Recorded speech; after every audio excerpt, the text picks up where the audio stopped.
All right, what up? It's your boy Hank Hackerson at Hank Hacks Hackers. This is day 4 of the security engineer, or episode 4 of the security engineer pathway that we're on, which is going to be identity and access management. This is part of the introduction to security engineering module for security engineer pathway in TryHackMe. And this is what it looks like. So this is our outline for the day. The intro, obviously, we have the IAAA model, the identification, authentication, authorization, and access control, accountability, and logging, identity management, attacks against authentication, access control models, single sign-on, and a couple of scenarios that we're going to deal with, and our conclusion. So there are 12 tasks in this one, and the timestamps for all of these things are going to be inside the description below, so that you can navigate easily and go back and forth if you need to and refer to whatever piece most applies to you, so on and so forth. And that's basically what we're looking at for identity and access management today. If you're studying for your security engineer or security analyst or pen test plus, ethical hacker, any of those things, I do encourage you to like, subscribe, and turn on that notification bell, because the only thing that we talk about on this channel is security, cybersecurity, ethical hacking, pen testing, all of that good stuff. And all this information is directly applicable to your certification exams, but it's also applicable to your day-to-day life as a security engineer or analyst or any of these roles that you want to take on. So you're going to be doing a lot of these things. And IAM is actually a really big one, because I see that in job applications for security engineers all the time. So it's very, very important to know these things, and I do encourage you to be a part of our community. I would love to see you in the comment section. If you have any comments or questions, definitely drop those in the comment section below. And without further ado, let us jump into the introduction of the IAM room. So this is a bouncer. We got a bouncer. He says, who are you? And he goes, I'm Lucas. Can you prove it? And Lucas says, here's my ID card. And then he goes, well, all right, well, you can go in now. Don't break anything. We have cameras everywhere, says the bouncer. And that's basically what the visual physical concept is. So have you ever thought about any of these following questions, right? How can we uniquely identify different system users? How can a user prove who they are to the system? How can we help prevent an attacker from pretending to be a legitimate user? How can we describe or decide what a user should access? How can we enforce such a decision? How can we know what a user is doing after logging in so that we can hold them accountable for their actions? So in this room, we're going to be answering those questions, and it's part of the identification, authentication, strong passwords, multi-factor authentication, MFA. You probably have this on a lot of your accounts. Your bank probably requires it. Google requires it when you go into a new browser or line in from a new login from a new system. They require MFA, authorization, access control, logging, and auditing. And we're going to be going to these key concepts that are related to managing identities and authorizations.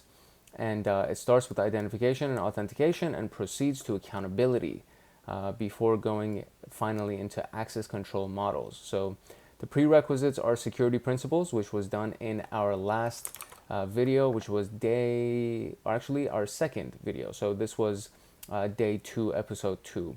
And you will find that on this playlist. So all of this is going to be inside the security engineering playlist, and then you could go find those easily.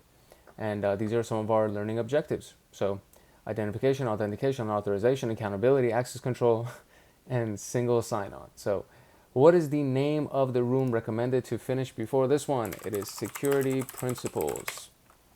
Let us go into the official first piece, which is the IAAA model, IAAA model. Identification, authentication, authorization, and accountability are 4 pillars of information security. Identification starts first, then you authenticate the person, and then you give them authorization to do whatever they can do, and then you hold them accountable. And it's very commonsensical, this whole process right here. So identification is the process of verifying who the user is, and it starts with the user claiming a specific identity. The identity can be represented by a unique identifier such as their email address, their username, their employee ID number, any of that stuff. And in the respective environment, it's a valid option to use any of those things. Many websites would rely on an email address for identification instead of asking the user to create a unique username. Authentication is ensuring that the user is actually who they say they are. So you ask them for their password, for example, or you ask them for their thumbprint when you're accessing some like a phone. Some phones have, or Android phones, Samsung phones, a lot of them have a thumbprint. iPhone has a face scan, and the fingerprint is on a MacBook. There's a lot of different ways that you can do it. So because of password weaknesses, many other methods such as asking users to type the code sent to their email, that would be two-factor authentication or multi-factor authentication. And these things are gaining very big popularity because weak passwords and password lists, all that stuff. So authorization determines what the user is allowed to access. In other words, they'll be authorized to carry out specific operations based on their privileges. This process is typically done by assigning roles and permissions based on their job function or level of clearance, and the risk of unauthorized access or data breaches is reduced by restricting access only to resources necessary for them to do their job. And so you may have heard, that's above my pay grade, or that's above your pay grade, or that's above your clearance. You know what I mean? You've heard of those things for sure in movies and stuff like that. And that's a very basic example of authorization. And then accountability. You got to keep them accountable. They can't do certain things, and if they try to do certain things, you gotta get in their butt about it, or make sure that they don't do those things, or be able to track back to see what is going on. So all of that is very, very important, and accountability comes down to essentially ensuring that the person doesn't give. I mean, there's a lot of different versions of it. I don't even want to go into too big of a rabbit hole here, but don't give away your password. Don't access certain things that you're not supposed to do. Don't break the computer, or don't break the glass. Or accountability can be a lot of different things. Don't leave the door unlocked when you leave the building. Don't leave your key card somewhere. Like, a lot of that stuff falls under accountability. So IAAA helps prevent unauthorized access, data breaches, and other security incidents. By implementing these best practices, we can protect sensitive information and resources from internal and external threats. So this is what we're going to be looking at in the following tasks here. And now we are going into these questions. So it says you're granted access to read and send an email. What is the name of this process? So this would be authorization. And they have misspelled authorization, I think. Which process would require you to enter your username? And that would be authentication. Oh, really? So maybe identification. Yeah, authentication is your password, my bad. So although you have write access, you should only make changes if necessary, and that is called accountability. All right, so there we go. Moving on to identification. Identification is how a user or a process or a system claims a specific identity. And we can look at a few different things. One is an example of our everyday life here. So it says, let's say you're invited to a party and you start socializing. Someone asks you, hey, what's your name? And most likely you'll tell them your real name. After all, you're there to have a good time and make friends, right? Wait a minute, you can also make up a name or pick something from your favorite movie and answer with something like Thomas Anderson. We actually do this a lot. So some of my friends, when we go out, we don't give away our actual name. And girls do this all the time too. When you go out, they make up some kind of a fake name, and instead of giving their actual name, because you never know who you're dealing with, right? And sometimes it's easier, like you become more confident when you assume an identity. So anyways, either way, the person would not ask for your ID to prove your identity. It's just a socializing event. Identification can be through a username. A username can be various forms. For instance, Thomas Anderson might be T Anderson, Thomas A, Thomas01, TA001, or even Neo. Hello, Mr. Anderson. I thought his last name was Henderson, not Anderson. Anyways, so Neo, the one, right? It all depends on the organization and the platform. So identification can also be something like your national ID number, student ID number, passport number, mobile telephone number, any number unique to the user might be used for identification. Many websites ask for an email address for registration because a user's email is guaranteed to be unique. This separates the user from trying to find a unique username and remembering it. And so these are a variety of different identifications for Maria. And so let's look at another example. You just start going to a gym, receptionist asks you for your name. You might reply with a name from your favorite movie. However, the receptionist is going to ask for your ID this time because they need to verify you. So why would they do that? To confirm that you are who you're claiming to be, authenticating you. And they don't want to let some random guy enter their gym and proclaim the name of their paid subscribers. If anyone can enter and claim to be a subscriber, the gym owners won't be able to have a profitable business. So without proper authentication, severe damage can occur. Consider the case of someone claiming a fake identity when taking a loan from the bank. In the IT world, without authentication, anyone could access your email if they knew your email address. Most systems cannot function properly without proper authentication. Systems are not limited to computer systems that include banking systems, hotel reservation systems, flight systems, and a bunch of other things. So which of the following cannot be used for identification? And that would probably be your year of birth, because there's going to be a lot of people born on that year. Which of the following cannot be used for identification? Phone number probably could be. Street number, maybe not. Health insurance card number, probably. Student ID number, probably. So we're going to do street number. And there you go. We got identification out of the way. So let's talk about authentication now. The process of verifying the identity of a user or system is authentication. So we're going to go to the gym example. Receptionist only allows subscribed members. How is this achieved? In the analog world, they ask for your gym membership card, assuming that the gym provides one to the subscriber. Now it's usually it's one of those QR codes that you scan when you go in. You can also give them your phone number, right? Your gym card, along with your photo and relevant gym subscription details. The receptionist can confirm your identity by checking your card. The authentication problem is solved unless someone finds a way to counterfeit the card, and that's another problem. Authentication and identification are core components of any information system and network. It is essential to understand the difference between authentication and identification. During identification, the user or system or process claims a specific unique identity in the respective settings. Authentication is proving the identity of the user or system or process. The process is usually accomplished through one of these things: something you know, something you have, or something that you are. Something you know is your password or your phone number or something like that. Something you have would be your ID card. Something you are could be your fingerprint. Two or more methods are used, although to a lesser degree. Some where you are, your physical location, and something you do, which is your behavior. So something you know could be your password, right?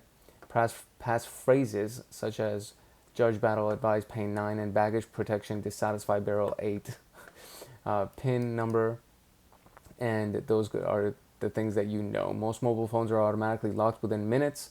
Depending on the original configuration, the user can unlock them by providing the correct PIN, password, or pattern. Although drawn, a pattern is no different than a PIN number. Consider the case where you log into TryHackMe. You must identify yourself as a username or email and authenticate your identity using a password. If you're signing into TryHackMe with Google, you provide your login credentials to Google, and Google will confirm your identity to TryHackMe. The username and email are unique to you, hence the identification can be carried out without any ambiguity, and the password is assumed to be known only to you, proving that you are the account holder.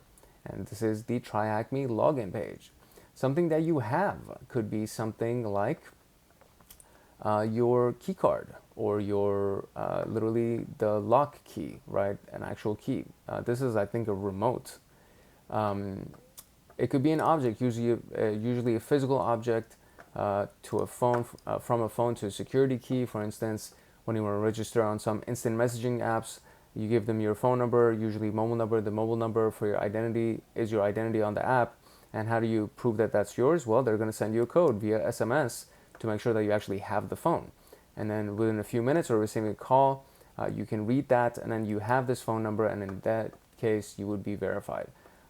In the case of a phone number or a mobile number, it would be enough to prove that you have the SIM card or eSIM in your possession. Hardware security key is small enough to be carried in the keychain or wallet, and you can use the security key for authentication by plugging it into the USB or USB-C port. and putting it close to the near field communication reader.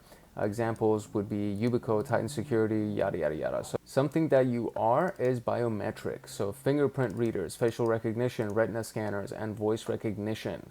You've most likely experienced something like this in your life. Phones are really good about this nowadays. Most of them require something like that. Mobile phones allow you to use a fingerprint or the face recognition, and then the PIN or the password or the pattern ends up being the backup, the secondary form of identification. For some reason, if your fingers are dirty or something, or you're not in a well-lit room or something, whatever. Facial recognition is also a very big thing. This is because of modern technology, and I mean, if you have an iPhone, you probably use facial recognition. Multi-factor authentication refers to combining a few of these things to make sure that you actually have access to your stuff. And if you want to use a bank ATM, you insert the debit card and your PIN code, and this is one of the earliest two factors, 2FAs. The apparent utility is that it's not enough for the attacker to get a hold of your card. They would also need to know your PIN code. Many of the home safes available today use 2FA without necessarily marketing it. They require the owner to insert a key and enter the correct PIN for the safe to open, and you need to know the PIN and have the key, obviously. In iterate, 2FA requires two authentication mechanisms. It falls under the more general MFA, which requires two or more authentication factors. And it could be something you know, something you have, something you are, and of course, 2FA. And it's anything like the Authenticator app from Google, or, I mean, there's so many things that you can use nowadays to use multi-factor authentication or two-factor authentication. So when you want to check your email, you enter your username and password. What kind of authentication is your email provider using? Oh, I see. So we're using these things right here to answer the questions. Okay, so when you check your email, you enter your username and password. What kind of authentication is it using? And it's something that you know.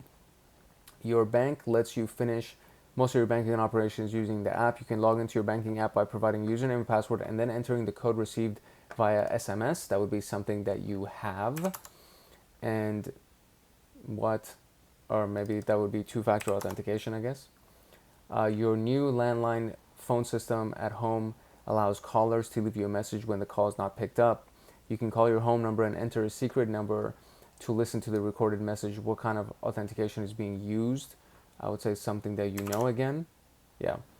You have just started working at an advanced research center. You learned that you need to swipe your card and enter a four-digit PIN when you ever want to use the elevator. And this falls under something that you have and two-factor authentication, but I'm going to say something that you have. Nope, two-factor authentication is the number. So 1414. There we go. And we got it. Moving on to the next piece, which is authorization and access control. Once authenticated, a user should be granted the proper level of access. Authorization specifies what the authenticated user should be allowed to access and do. In the gym example, we expect a gym paid member to be authorized to access any training equipment during the set business hours. They cannot borrow or take the treadmill home for a month. A gym is not a library. Access control mechanisms would ensure that the proper authorization is enforced. If the gym has adequate access control mechanisms, someone will spot you struggling to carry the treadmill and take it out. I mean, come on. We can look at another non-technical example. Linda reserved a room at a hotel for a week. With the reservation, Linda should be authorized to access her hotel room and other public facilities throughout her stay. Although she's allowed to access her assigned guest room, she can't go to somebody else's room. How can this be enforced? Again, it's enforced by the access control mechanism, so their key card, for example, can only open their room. Linda is given a key that grants her access to the assigned room. Consequently, access control is enforced via locks and keys. A sophisticated hotel might use smart cards and electronic card readers. Either way, it's a mechanism that would enforce authorization. And a technical example, you're part of the sales team. Edward should be able to access all the files related to the sales that are necessary to carry out his works and efficiently and effectively. There's no need for the sales team to have access to documents pertaining to HR or accounting. In this case, access control can be enforced by setting the proper access permissions on the company files and the knowledge base. So, authorization decides what a user should be able to access, while access control enforces the policy.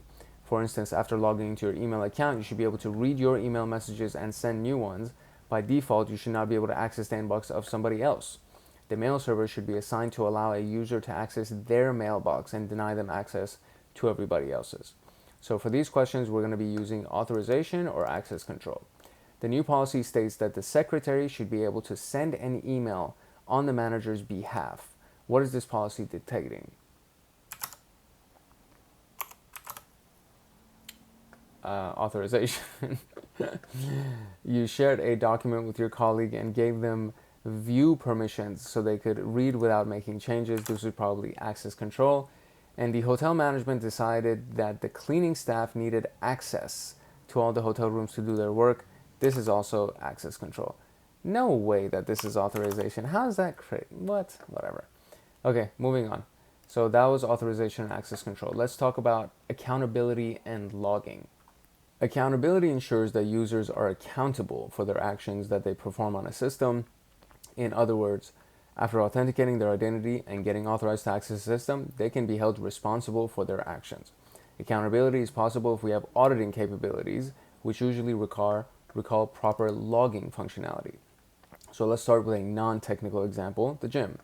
You have a gym membership, you go thrice a week. Now that you're a regular there, the receptionist recognizes you and does not ask you for your membership card. It's like you're always logged in at the gym. You observe that everyone with access to the gym abides by certain rules. For instance, no one breaks the wall mirror if they're not satisfied with their progress. If they do that, they will have their membership revoked and pay for the damages. In other words, everyone is accountable for those actions. Let's consider a more technical example, a bank teller. An employee like that can view and conduct various transactions on a client's account. How can we ensure that the rogue employee does not abuse such authorization? We need to log all transactions in relevant details. We should be able to audit all conducted transactions and review who did that. Without such ability, we can neither rely nor trust such a system. So logging. A critical aspect is logging. Logging is the process of recording events that occur within a system.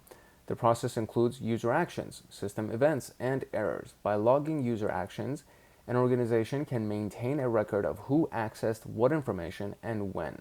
This is vital for regulatory compliance, incident response, and forensic investigations. With a comprehensive logging system in place, an organization can trace the actions of any user, identify any anomalies or unauthorized access, and take appropriate action.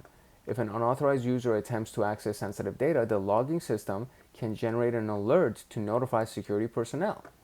Logging can also help organizations detect and respond to security incidents. By analyzing log data, security teams can identify patterns of suspicious activity, such as repeated failed login attempts or unusual access patterns. This information can then be used to investigate and respond to potential security threats.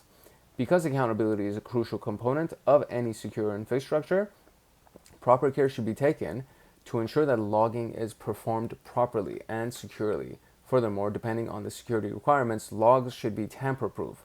The reason is that you don't want the attacker to delete or alter the logs and hide their actions on the network. This is why it's a good practice to set up a separate logging server with one task: receive and store the logs securely. Hence, we have log forwarding. Log forwarding is the process of sending log data from one system to another. This process often aggregates log data from multiple sources into a central location like a SIM. Look at that right here. It's the next thing that we're going to do. So security information and event management is a technology that aggregates log data from multiple sources and analyzes it for signs of security threats. SIM solutions can help organizations identify anomalies, detect potential security threats, and provide alerts to security teams. By integrating logging and SIM, organizations can better understand their system and network activity and oversee potential threats. It enables organizations to identify and respond to security threats more effectively, and the integration of logging and SIM provides additional benefits such as compliance reporting and forensic investigations. Compliance reporting is an essential part of any organization's security framework, and logging helps organizations meet reporting requirements by collecting data necessary for audits. Forensic investigations are crucial in identifying the source and cause of the security incident. Logging and SIM solutions enable the organization to conduct forensic investigations by providing a detailed system and network activity history. I like read through that so fast. I noticed it towards the end. I was like, man, I'm talking fast as hell. Okay, so here we go. Moving on to identity management. IDM, identity management, includes all the necessary policies and technologies for identification, authentication, and authorization. IDM aims to ensure that authorized people have access to the assets and resources needed for their work, while unauthorized people are denied access. IDM requires that each user or device is assigned a digital identity. It helps organizations protect sensitive data and maintain compliance with regulations. It also allows organizations to streamline user access processes, reduce costs associated with identity management, and improve user experience. By implementing an effective IDM strategy, organizations can ensure that their users are authenticated and authorized to securely access the resources they need. Some resources refer to IDM and identity access management interchangeably. And other sources consider IDM to be more focused on the security issues related to user identity, such as authentication and permissions. They state that IDM is concerned with managing the attributes and permissions of users, devices, and groups, while IAM is more concerned with evaluating the attributes and permissions and granting or denying access according to the company policy. In this task, we are going to look at them differently. So identity management, IDM is an essential component of cybersecurity that refers to the process of managing and controlling digital identities. It involves the management of user identities, their authentication, authorization, and access control. The main goal of IDM is to ensure that only authorized individuals have access to specific resources and information. IDM systems are used to manage user identities across organization networks. IDM systems use a centralized database to store their identities and access rights. They also provide functionalities to manage and monitor user access to resources. IDM systems generally include features such as user provisioning, authentication, authorization. User provisioning refers to the process of creating and managing user accounts, while authentication and authorization refer to verifying the identity of a user and granting them access to specific resources. IDM systems are critical in organizations where there are multiple systems and applications that require access control. They help to simplify the management of user identities, reducing the risk of unauthorized access to resources. In addition, IDM systems provide a single point of reference for user identity management, which makes it easy for organizations to manage user access rights. IAM, Identity and Access Management, it's a more comprehensive concept than IDM. It encompasses all the processes and technologies to manage and secure digital identities and access rights.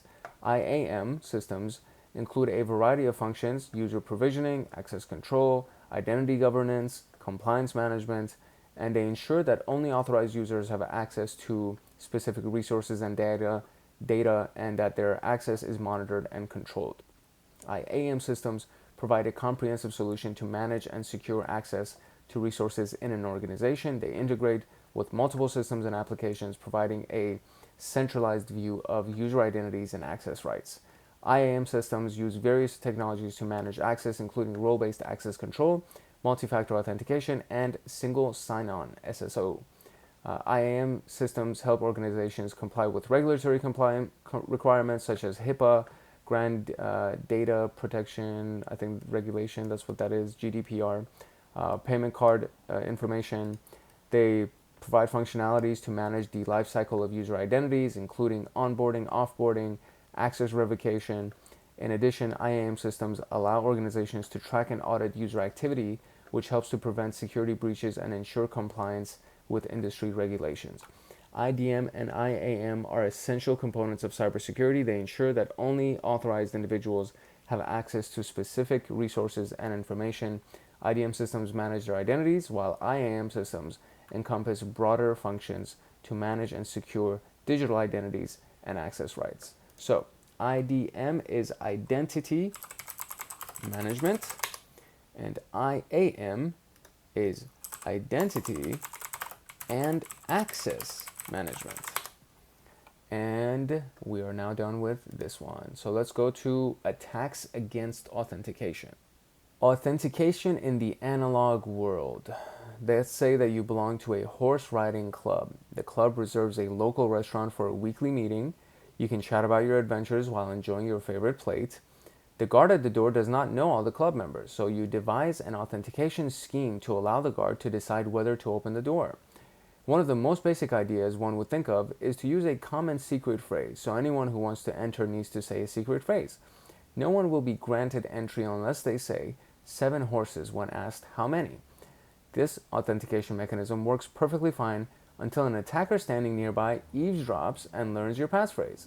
Now they gain entry to your private gathering as if they are one of you. It would be useful if there was something more sophisticated, so you can plan 10 questions with 10 different answers instead of just one question and one answer.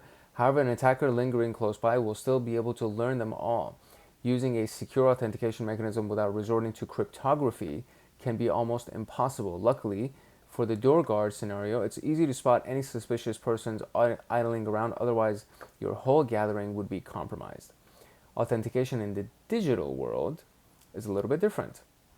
The situation in the network is even more challenging to secure. If a user sends their username and password in clear text on Telnet, for example, anyone capturing traffic on the network can learn the username and password.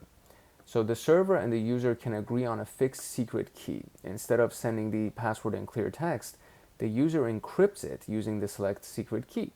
Whenever users want to log in, they send their username and password encrypted using their assigned secret key. Now the attacker should never be able to learn the password. Unfortunately, they won't be able to know the password, but they can still authenticate.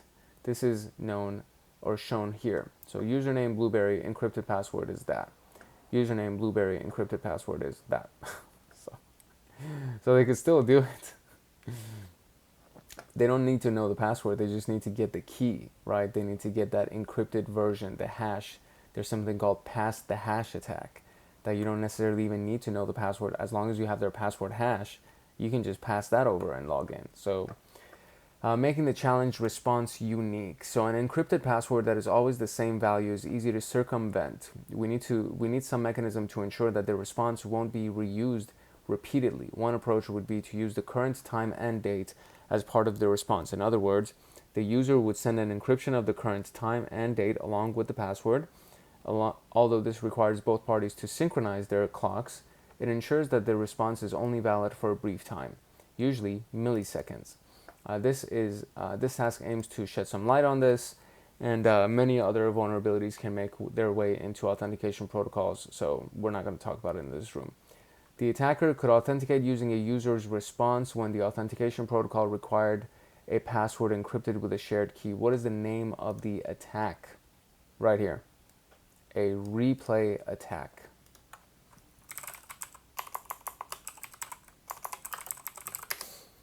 And there we go. So moving on to access control models. A system controls access based on the chosen model. Discretionary access control, role-based access control, mandatory access control. Discretionary access control is used when sharing files or folders with friends and colleagues. When using DAC, the resource owner will explicitly add users with the proper permissions. So you store your photos on one of the online storage platforms. To share all the images related to your graduation with your family, you add their accounts individually and grant them access to the album. The album permissions eventually show a few accounts with few permissions. The whole process is straightforward and fully controlled by the data owner. It works very well for sharing with family members or a few company users, but it can get tricky as you try to scale sharing with many users, especially as a user's role changes over time. So now we've gone into the corporate world, right? So then we go on role-based access control. It uses a very intuitive approach. Each user has one or more roles or functional positions. Furthermore, they are authorized to access different resources based on those roles. An accountant needs to access the company accounting books, but does not need to access research and development labs or documents. Consequently, users are put into different groups based on their roles. Authorization and access will be granted based on whatever group they belong to. Classifying users based on their roles brings many advantages. For instance, if a user is tasked with a new role, all that's required is to add them to the new selective group. Moreover, if the users give up a particular role, we need to remove them from the group. It makes maintenance a lot more manageable and efficient. And then you have mandatory access control. And this has to do with, from what I remember from my exam, it has to do with your clearance level. And an operating system using mandatory access control would prioritize security and significantly limit users' abilities. Such systems are used for specific purposes or to handle highly classified data. Yeah. So it has to do with secret clearance, top secret clearance, stuff like that. Users do not need to carry out tasks beyond the strictly necessary. In other words, users won't be able to install a new software or change file permissions. App Armor gives the ability to have mandatory access control on a Linux distribution. It's already shipped with various distributions such as Debian and Ubuntu, and the C-Linux or SE-Linux, SE-Linux provides a flexible Mac for Linux systems, mandatory access control meaning, and is standard for several distributions such as Red Hat and Fedora. The following questions are going to be used by using these things. So you are sharing a document via a network share and giving edit permission only to the accounting department. That would be role-based access control. You published a post on social media platform and made it only visible to 3 out of your 200 friends, and that would be a discretionary access control. And we are now done with access control models. So let's talk about single sign-on. So typically users need to access various resources to do their work. So they would need to access their email, shared files, printers, and a lot of other stuff. Accessing these resources requires the user to have login credentials for successful authentication. The number of different usernames and passwords makes it quite challenging, especially if the user are rightfully not reusing the same password across multiple systems. Single sign-on tackles this problem. Instead of a user having to remember multiple usernames and passwords, they only need to remember one. They can authenticate themselves to one system, and then they get access to everything else. So the user gets a username and password, single sign-on, and then they get server 1, server 2, the mail server, so on and so forth. Microsoft is really good with this. A lot of systems are. Apple also has a really good version of this. Where, as long as you have your Apple ID login, you can kind of access most, if not everything. Microsoft has the same thing. As long as you have your Microsoft account, you can use, Azure, Microsoft Office 365, a bunch of stuff. The computer itself, right? A user must create several passwords traditionally, and one to log into their computer, one to check their email, one to access a file share. And all of this can be cumbersome, especially, ideally speaking, since the password would not be reused, so you don't use the same password over and over for everything else. So the better approach would be to require the user to log in once and grant them access to all the needed services. That's what SSO does. So SSO allows organizations to authenticate users once before granting them access to the resources required for the work. We can achieve many advantages from this, and this would be a couple of them. You have one strong password. To remember a single strong password is easier than having them to remember 10 strong passwords. Easier multi-factor authentication. To every different service is a humongous task to add MFA. So with single SSO or SSO, MFA needs to be enabled and configured once. And simple support. Support requests like password reset become very simple because it's just one account. And efficiency, user doesn't need to log in every time that they want to access a new service. They just log in once and they have access to everything. So that is it. So single sign-on is what SSO stands for. Okay, do we need to do a dash in the middle or something? Yeah. So does SSO simplify MFA? And yes, that would be the case, it does. Is it true that SSO can be cumbersome as it requires the user to remember and input different passwords? That would be no. Does SSO allow users to access various services after signing in once? That's true, yes. Does the user need to create and remember a single password when using SSO? And that's also yes. So now let's go into the scenarios here. All right, so here's the scenario. Instructions: select the option that best describes the text in the green. Solve all the questions and get the flag. You have 45 seconds to answer all the questions. 3 attempts and 2 hints, and each correct answer will add to 10 seconds to the countdown, giving you more time to solve the rest of the stuff. Ooh, this is interesting. Here we go. Always forgetting strong passwords, Thomas decides to use a passphrase that invokes imagination, 11 white horses. What does a passphrase help with? It helps with authentication. To withdraw money from the bank's ATM, Yoshiru must insert his credit card into the ATM and enter his PIN. Yoshiru wants to ensure that no one can guess his PIN, so he comes up with something completely random. What does this random PIN serve? I would say it's also authentication, isn't it? We'll do authentication. Yep. Juliana called the IT department. The support personnel asked for her name, and she replied, Juniala, whatever. What is the name of this process? This is identification. Juliana noticed that her smartphone was blinking as a new message had arrived. To unlock the phone, she used her fingerprint. This is called authentication again. I don't understand why this would be different. Access control is not it. Logging is not it. Authorization is not it. Okay, so after finishing the Linux course, Juliana now knows that Linux systems, the file FPS password, whatever, is readable by everyone, unlike the shadow file. And for example, all of this root whatever and all of that root whatever, what do you call this restriction? This is called access control. After a lengthy meeting between different concerned departments, the newly decided, how do I only have 5 seconds? This is ridiculous. Is granted management. That's crazy. How did I get 5 seconds? Did I not have right answers or something? What the hell? The policy is granted management personnel read-only access to the accounting data. We're just going to call this access control. You have 1 attempt remaining. What is this? Authorization. This is crazy.